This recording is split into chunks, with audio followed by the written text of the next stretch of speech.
नमस्ते छात्र मित्रों, आज हम विषय हिंदी और उसका व्याकरण और उसमें वाक्य के भेद यह प्रकार देखने वाले हैं। वाक्य। छात्र मित्रों, वाक्य किसे कहा जाता है?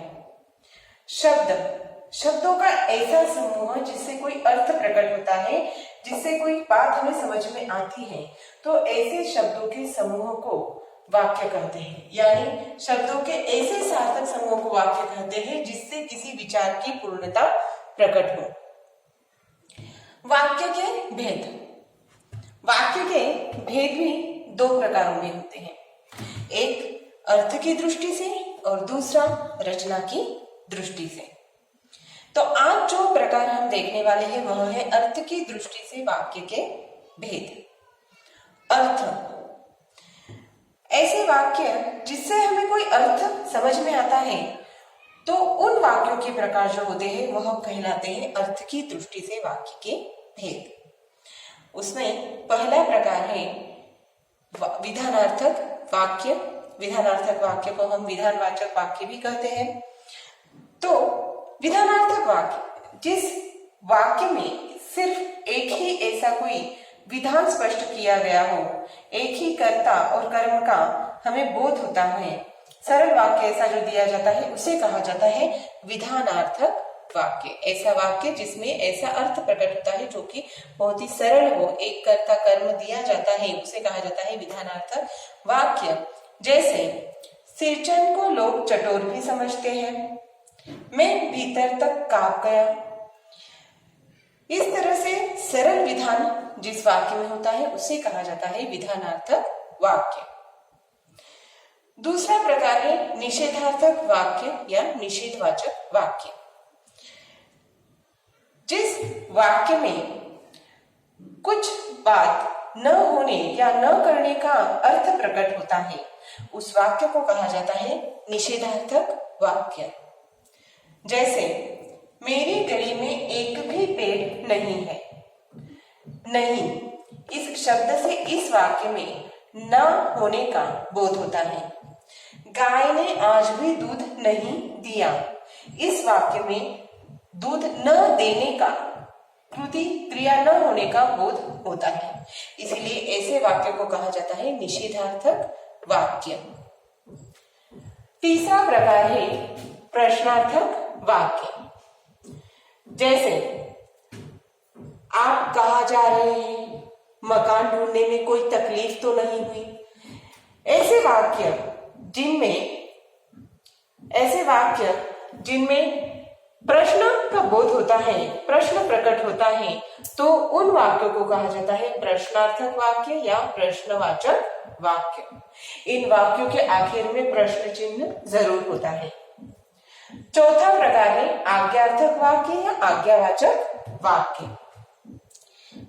आज्ञा, किसी को आज्ञा या आदेश देना, कुछ करने के लिए कहना। ऐसा अर्थ जिस वाक्य से प्रकट होता है उसे कहा जाता है आज्ञार्थक वाक्य या आज्ञावाचक वाक्य। जैसे करामत अली अपना ध्यान रखो, गाय को खुला छोड़ दो। यहाँ पर किसी को आदेश दिया गया है, आज्ञा दी गई है, तो ऐसे वाक्य को कहा जाता है आज्ञार्थक वाक्य। पांचवा जो प्रकार है वह है इच्छार्थक वाक्य या इच्छावाचक वाक्य।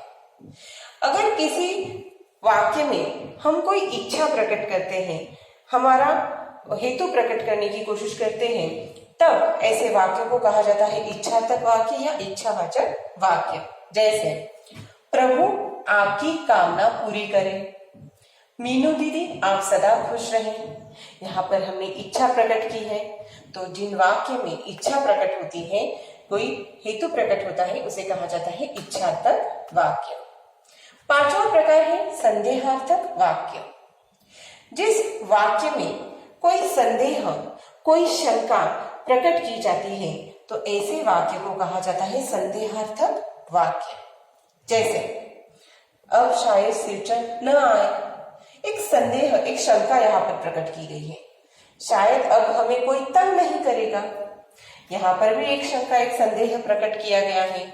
ऐसा अर्थ जिस वाक्य से निकलता है उसे कहा जाता है संदेहार्थक वाक्य या संदेहवाचक वाक्य। सातवां प्रकार संकेतार्थक वाक्य। जैसे लड़की पसंद आ गई तो शादी हो जाएगी। संकेत, कोई संकेत अगर वहां पर प्रकट होता है तो ऐसे वाक्य को कहा जाता है संकेतार्थक वाक्य। अगर अच्छा काम करोगे तो फल भी अच्छा मिलेगा। यहाँ पर सिर्फ एक संकेत दिया गया है, एक ऐसी भावना व्यक्त की जाती है कि ऐसा करने पर वैसा होगा, तो उसे कहा जाता है संकेतार्थक वाक्य या संकेतवाचक वाक्य। और आठवां प्रकार है विस्मयार्थक वाक्य। विस्मयार्थक वाक्य या विस्मयवाचक वाक्य। विस्मय, आश्चर्य, ऐसे वाक्य जहां पर घृणा या फिर खुशी, तिरस्कार, कोई अचंभा जो भी हम प्रकट करते हैं, ऐसे वाक्यों को कहा जाता है विस्मयार्थक वाक्य। जैसे ओह, कमबख्त ने कितनी बेदर्दी से पीटा है। यहाँ पर किसी के प्रति हमने दया, करुणा व्यक्त की है। वाह, कितना सुंदर चित्र है। यहाँ पर विस्मय, एक सुंदर चित्र देखने पर विस्मय प्रकट किया है। तो ओह, वाह, ऐसे शब्दों के बाद में विस्मय चिन्ह भी दिया जाता है। और जिन वाक्यों में ऐसा विस्मय प्रकट होता है उन वाक्यों को कहा जाता है विस्मयार्थक या विस्मयवाचक वाक्य। छात्र मित्रों, इस तरह से वाक्य के भेद जो होते हैं दो प्रकार के, अर्थ की दृष्टि से और रचना की दृष्टि से, तो उनमें से आज हमने जानकारी अर्थ की दृष्टि से वाक्य के भेद की हासिल की है। आप घर पे इन सब बातों का अच्छी तरह से लेखन करेंगे तथा अवलोकन करेंगे और उम्मीद करती हूँ कि आप अच्छी तरह से स्वयं अध्ययन भी करेंगे। घर पे रहे, सुरक्षित रहें। नमस्ते।